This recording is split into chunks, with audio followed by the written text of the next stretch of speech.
Hey guys, how are we doing? Back with another video from Nux Taku. He's doing really well on these uploads, isn't he? We are on, well, this was originally called, this is old Nux changing the title of his videos all the time. This was originally called The Deepest Symbolism in Anime, but at the time we were recording this, it's called No One Understands Symbolism in Anime. It might be different when I upload it, who knows, but let's check it out, shall we?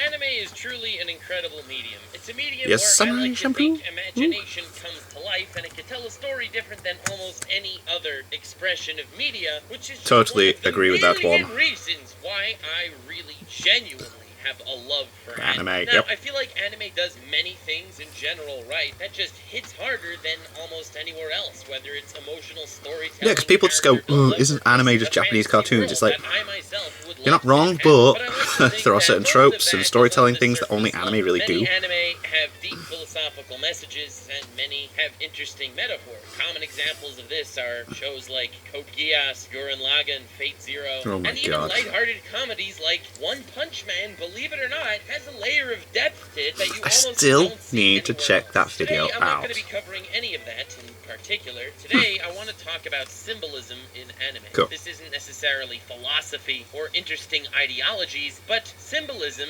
uses different symbols that are symbolic to represent Isms. different ideas or qualities seen in other places. I've spent months kind of having this video on the back burner in the back of my mind, Yeah? and yesterday, at least from the time of recording this video, I was like, heck it, 12 Let's just hours get of into research, it. let's do this. It's like and me, I'm just knock like, this do I do baby out of this? the And then you just have a park. moment where you're And, like, well, right, it was let's probably get the done, most let's researched get it video done. I've ever made, one of my favorite scripts I've ever written, and a video that I really hope the YouTube algorithm decides not to shut down. Let's hope. Because it's something that I Let's don't hope. think I've ever seen anyone else YouTube's talk a about. bit of a weird place at the So, moment. when it comes to symbolism, it's obviously fascinating in general to see wherever it is, and the writers know that. Which is why you very often Ooh. have symbolism present in anime, and it's kind of just to add some edgy extra layer of depth that exists, but you don't even know about it. And I feel like a lot of series, not just in anime, have this fake symbolism to make it seem like it's not as surface level as Huh. you would like to think. Now, I'm not talking about symbolic themes like Fate Zero is essentially a thematic retelling of classic Greek tragedy or anything like Yeah, that. oh my God, but Fate Zero is so I'm good. referring to something like in the beginning of there are the famous gateways of truth. Yes. That after Edward Elric failed to bring his mother back to life, he ended up getting grabbed by those creepy black hand things that pulled him in there, and it was a very traumatizing It was moment sad. for young Sad Nuxador to moment. watch, okay? Now, anyway, the markings on this gateway of truth are very clearly supposed to be symbolic of the 10 attributes of God in Jewish mysticism and Kabbalah. Now, the 10 divine attributes are shown on the Tree of Life, and this is indeed a tree that contains these 10 little ballies, each representing a different one of these attributes. Huh. The Hebrew letters down the trunk spell out the name of God, and in the bottommost sphere, it phonetically spells dunno. out one of the names of God Oh. in English. So this obviously isn't some kind of coincidence, and it's obviously Someone's done a video supposed called to What be is Truth, representative of the which I haven't Tree of checked Life, out, which but is at the all same about all time, this. Yes, that's very cool, but it doesn't actually hold any greater meaning within the actual series. None of the ideas or themes of Kabbalah are actually present in the show Yeah. any more than the surface level you see here engraved upon these massive gates. This is what I like to call a more surface level, edgy Surface symbolism level. to make it feel like, bruh, It shit adds is to it. deep, fam. And if you want to say that this is a gate, which is a pathway to God, and therefore there are these markings, that's awesome. But again, The story doesn't really- represent so much Yeah. more that isn't in fact in the anime at all. And as another example of this, Ooh, the here we absolute go. mad lad Hideaki Anno, the creator Gamer. of Neon Genesis Evangelion. Evangelion, anime that's been praised for the last 2 decades for having heavy Christian Yes. symbolism, he in an interview himself said, yes, most of the symbolism implemented within Neon Genesis Evangelion is just to look cool, Right. not necessarily to be symbolic of anything grandiose. And while that is true for the most part, So with this is the Lilith and surface level angels, edgy stuff. the egg, the lance, most of it is just borrowing cool terms symbolic from the Bible and other scriptures, and doesn't necessarily mean anything that has to do with what it's What's the actual symbolic of. story In the of end that, right? Evangelion, there are obviously some heavy symbolism themes that are properly approached, but being that every single person on the planet that's worked in the YouTube sphere was like, bam, I understand Evangelion and the end of Evangelion, so I really don't want to get there. I do have two fantastic examples of symbolism done right. Okay, here we go. And that's really what I want to spend most of this video talking about. Because Sweet. it tackles it in a way that I haven't seen any other medium do justice to, like these two cartoons, as the world sees to view them. Now, before doing that, I recently read the Solo Leveling Korean manhwa. This isn't limited to anime. This is everywhere, where people try to use symbolism to be edgy and cool, and make it look like there's so much more going on beneath the surface. You thought it was merely a story about an overpowered badass killing his opponents, when in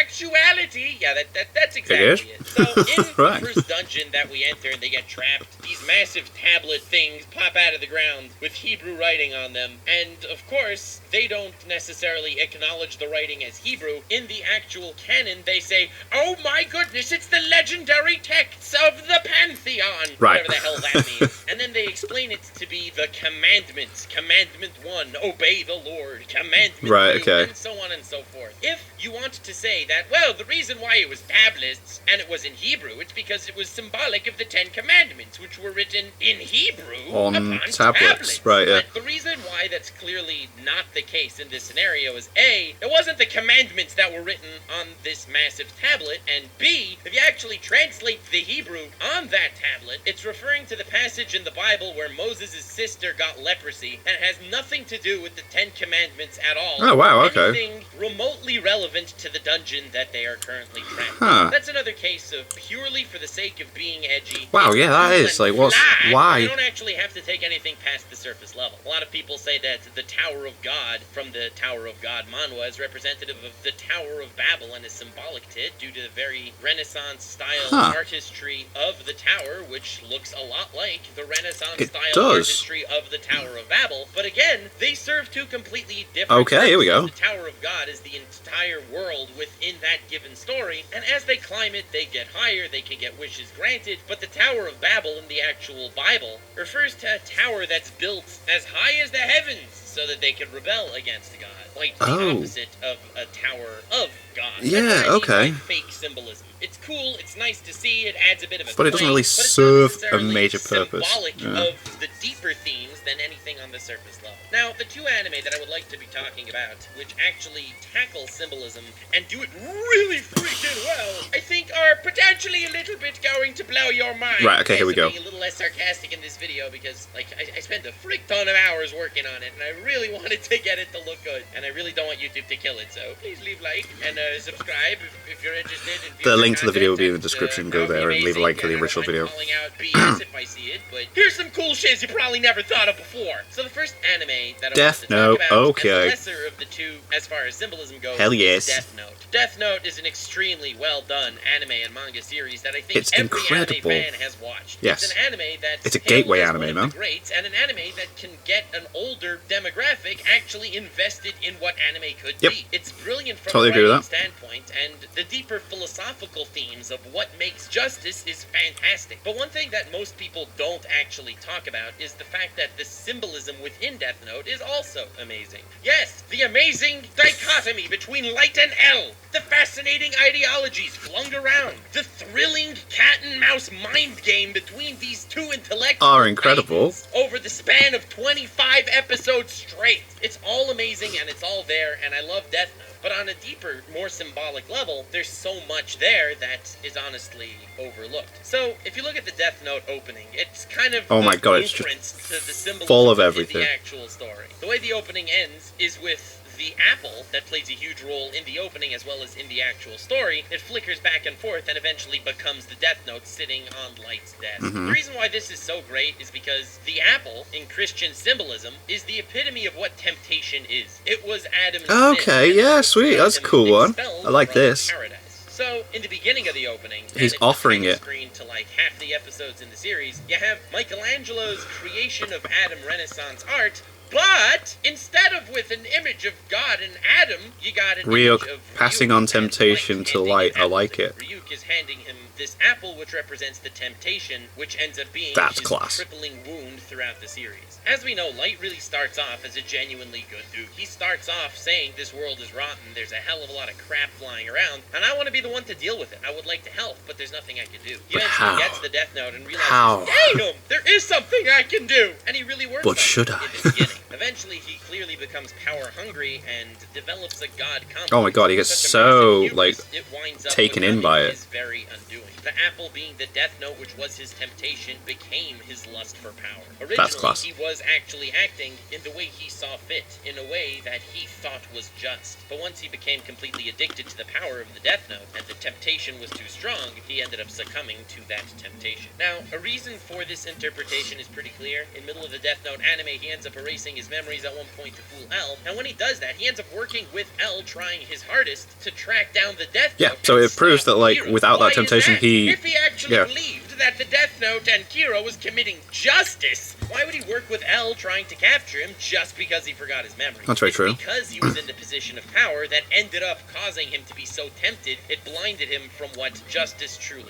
is. Yeah. And that's why this image of Ryuk handing the apple to Light, this image has Light wearing the shackle on his wrist that bonded him to L. This is talking about the scene where Light forgot his memories, and it proves that Light is against Kira's justice unless he's the one dealing That's class. This is really cool. The temptation was too strong and blinded him from what the truth actually is. I love this image so much because it represents so much about what the entire Death Note story is. But it's even more than that. In the opening, there's this great scene of Light standing there and doves, or at least the silhouettes of doves, flying behind him. And as it states in Matthew 3:16 and Luke 3:22, oh, here we go. We went deep into this. The Holy Spirit. This man literally regarded himself as a god as he gazed down upon the world with his red eyes, completely lost in his own sense of justice. When he and L have a standoff in this very opening, there's a red rose in L's eye. In Christian symbolism, a white rose represents purity and a red rose represents sacrifice. Because, well, guess who sacrificed themselves, and that ended up causing for the undoing of Light in the very end. And then, of course, after that scene of the red rose, it ended up showing the thorny aspect of the rose just kind of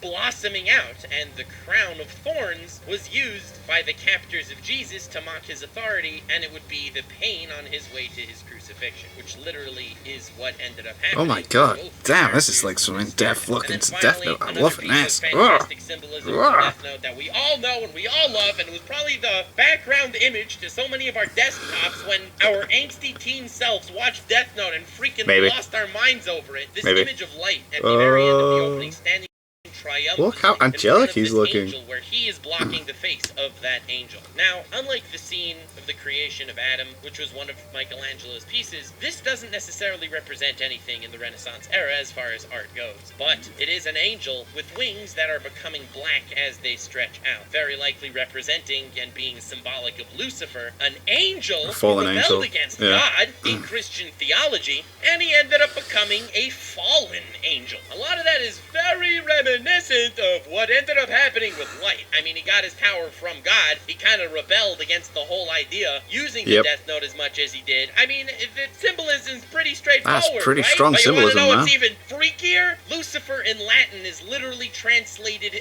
as Light Bringer. And, what's the name of the main character? I think that the name Light, Yagami, light in itself is symbolism to how this angel transforms. This is why Death Note does symbolism so damn well. It's every little aspect of the entire series that's woven together into this symbolic story, where the apple, which ends up playing such a huge role in the actual story, it's the thing that literally can tempt Ryuk, a death god. And if it represents the Death Note, which is the temptation of Light, that just makes the dynamic between Light and Ryuk so much better. I love Death Note as an anime series, and it's incredible. If you've not seen it, you need to watch it. Even if you're not into anime, I highly recommend it anyway. My mate Carl isn't into anime. He watched it and he loved it. Gave me all my DVDs back the other month, thank God. You see almost everywhere else, you see archaic markings of any sort in any other series. I hope that your mind was blown. That was good class. Freaking shiz Yeah, right there. what else we got? Another example of symbolism done very, very well in anime, and this is one of my biggest inspirations for making this video right now, and why I started really putting more time and thought into it over the last couple of months. It's because of a certain shonen anime. What? An anime that most people only view on a surface level. I mean, it can't be that there's so much symbolic Okay, where are we going here? depth to, like, Black Clover, right? That would be ridiculous. So, as far as symbolism, Oh wow, here we go. and as much as I like Death Notes, Oh. I think Black Clover is on the same tier, if not surpassing the symbolism within Death Note. And this is the reason why the Elf War arc in Black Clover, which was obviously done a lot better in the manga than the anime, big F in the chat for the poor adaptation Black Clover got. This is why, as far as modern shonen anime go, like Demon Slayer, My Hero Academia, and so on, this Elf War arc is my absolute favorite arc of any modern shonen anime. Yeah? Aside from the great storytelling on both ways on a much more superficial level, as far as the plot of the series, until this point, there's the humans, the elves, and the Midnight Sun guys. So to quickly The Midnight wrap up, Sun since guys. I imagine many people are not up to date with the Black Clover anime being that well. Unfortunately, the adaptation is not the strongest. The Midnight Sun guys are going around gathering the 10 ultra powerful magical stones. The stone to do thingies. something epic and evil that no one really knows about. Immediately when I saw this and I saw the stones that they were putting the magical stones in, that's right, if you were with me since the beginning of the video,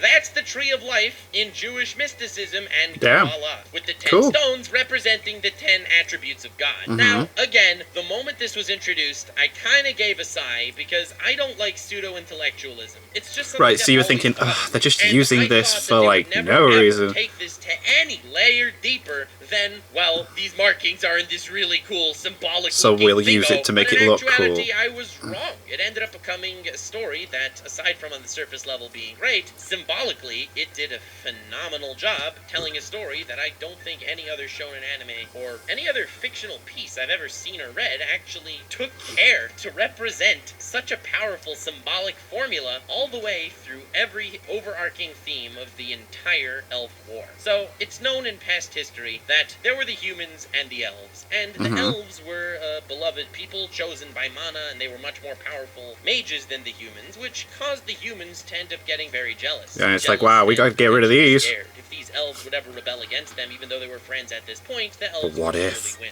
win. What so if? a coup d'etat was put in order, and the humans ambushed and massacred all of the elven people. They committed mass xenocide and wiped out an entire race. Out of fear, out of jealousy, many, many carnal human emotions came to light, and it caused them to do this abhorrent act. Now, the reason why I like this as far as the Black Clover series goes is because when there was this elf dude who was somehow alive a few hundred years later, which is when the main series takes place, and he has this massive plan to gather the 10 stones to revive all the elf dudes, and do that by, like, resummoning their souls within the bodies of humans, which would inevitably, you know, kill a lot of humans. Now, the beauty of this motive is that it's so justified in their actions, I didn't even know who to root for. Yeah, you're kinda You see, torn. from the human side of things, not trying to be racist, it's not their fault that their great-great-grandparents Did this, wiped out an yeah. entire race. But at the same time, this entire race wanted to come back, and by doing so, it would wipe out the humans. So You it's know, like, ugh. the people that pretty Did it. much made them extinct Yeah. as a species. In all, this back and forth, this tumultuous war between the elves and the humans, it was a fight where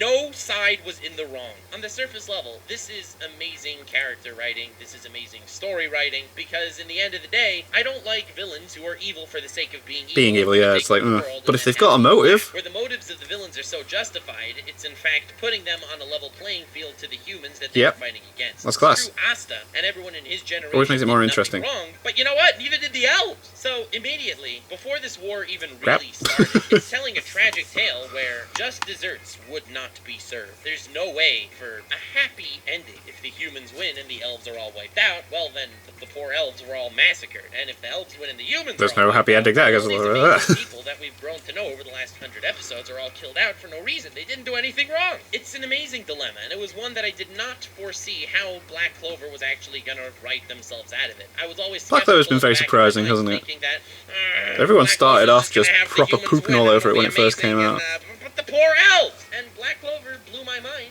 Not just on a superficial level, having things actually turn out with a happy ending to some degree where I kind of felt like things were fair, but also on a symbolic level, it wrapped up literally everything throughout the entire story until this point, and made this one of my favorite shonen arcs of all time. So, remember I mentioned to you that these stones were the 10 attributes of God. Going back to this. And they were gathered by the elves to use this magical power. Well, maybe the elves did possess this Kabbalistic, mystical ability. I mean, if you actually take heed and pay attention to what's going on, the elves are a people that are chosen by mana, symbolic of a nation maybe chosen by God. Oh wow, okay. Jewish mysticism. Perhaps this race chosen by mana is symbolic of the Israelites during the time of the Second Temple. And the humans in this story are symbolic of the Romans that invaded the land, burnt it down, and massacred many.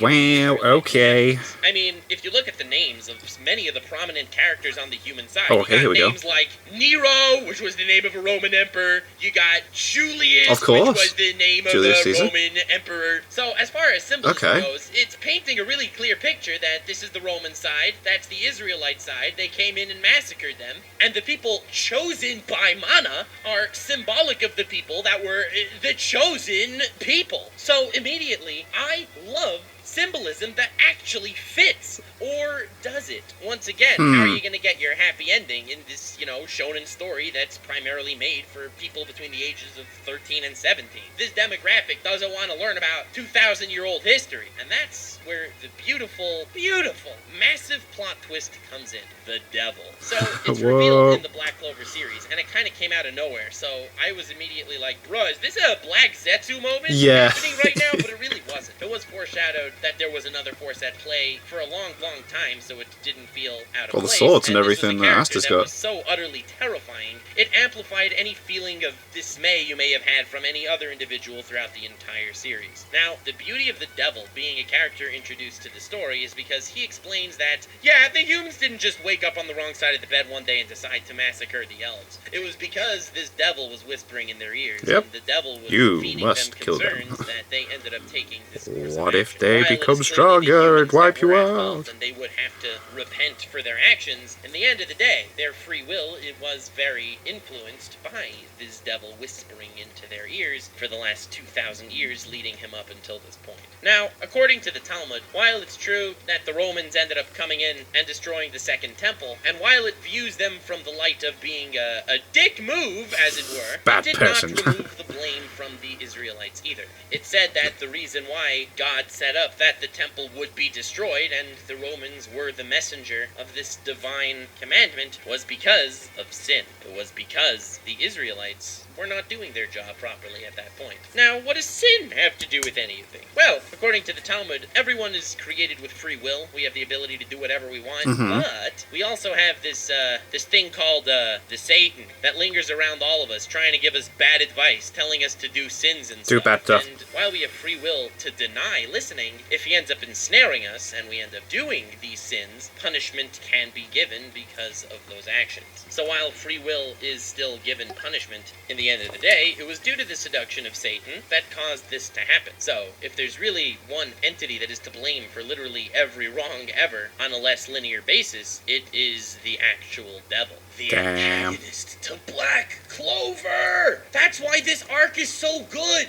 Even the devil's magic is indicative of the symbolic nature of his character. Everyone in the entire Black Clover series uses a more elemental style magic, whether they're creating fire, wind, it's light magic, time magic. Yeah, time magic stuff. Physical matter is created by almost every single magic, and the magic itself is dependent on the person's personality. Now, the devil's That's what's cool about the power system. It's all based on what he says. It's not based on who he is at all. And this is the symbolic nature of Satan and how he's not trying to get people to sin by shooting lightning at them. He's trying to get them to sin by speaking and whispering and telling them things that they don't want to hear. He's defeated with humans and elves finally teaming up, inciting that fear.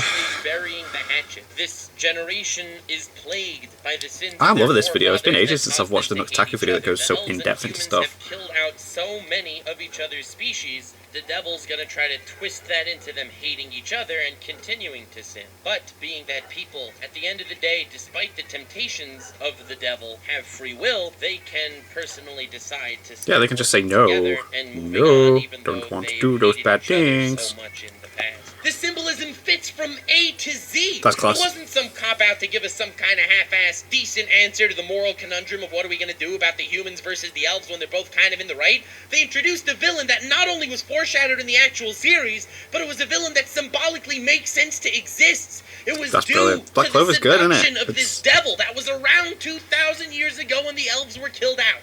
That when the Romans came and destroyed the temple, the devil was a primal force of evil at that point. And it was the cause of everything that happened. It was the sin that destroyed the temple, and the Romans were merely the messengers to carry out that divine punishment. So fam, that's why this arc is great, and that is some A-tier freaking symbolism that honestly, I haven't seen any other story Class. ever come close. Absolutely class. It's like the entire climax of the show, despite being juvenile and for a younger demographic on the surface level, symbolically it all made sense. Unlike the case of with the Where they gates just of truth use it, that had the and it tree doesn't of have life anything on to do them. with the In this story. case, the tree of life actually fit into the setting, being the primal source class, of mysticism for the elven race that was destroyed. Bruh. That's what I mean by symbolism done right. And I could bring many other examples, none as thought out and expressed to this level. And while I could even bring more examples from Black Clover that fits, I feel like that's kind of a story for another day. This isn't a Black Clover video. This isn't a Death Note video. This is a video about symbolism in anime, and why, just like everything else, it can do a poor job representing symbolism, just trying to be cool. And on the flip side, it could do a really phenomenal job telling an entirely different story beneath the surface, and honestly doing a better job of that than almost any other piece of media I've ever experienced. I've read a lot of shiz, bro. I'm not new to this media game, and it just blows my mind, both with the Death Note example of Christian symbolism and the Black Clover example of Jewish symbolism. They're both done and executed so phenomenally well in every aspect of the overall story. I gotta say, anime freaking nailed it. Fam, I hope you enjoyed this video. That was blast. It took me, as I'm sure you could imagine, months. That was dead good, and it was so good to see that. It was refreshing. Really, I became like don't get me wrong, I like the comedy videos, but wow, that was cool. I hope that you enjoy it. Please leave a like if you did. Perhaps you learned something new. Perhaps you didn't see these anime before in this light. And subscribe if you're interested in future anime analysis, satire, or just calling out crap that I see on the internet, because I like doing that. In fact, most of what I do on my channel is just kind of what I'm really passionate about. It really is all over the place, and I love it. Absolutely love it. It's actually pretty terrifying that I could toggle back and forth from complete sarcastic assholery to somewhat deep. But hey, welcome to the weirdness. Subscribe if you're new. Send this to a friend of yours who likes anime or that hates anime if you want their mind blown. Have yourselves the most wonderful evening. Link in the description to my Twitter, to my Twitch, to my subreddit, to my merch. All that really helps and supports the channel. Please leave a comment below, different interesting topics you'd like to see me cover. And if you made it this far in the video, please comment LOL, so that when I'm like, oh bro, that guy made it to the end of the video. I'm just curious to see if I lost you, because this wasn't the most lighthearted video I've ever done. I loved it. It was really interesting. So, once again, thank you so much for sticking around until this point. Have yourselves the most wonderful evening. And remember, stay weird, fam. Now let's see if it does the boo bit, because I've been doing that last few times.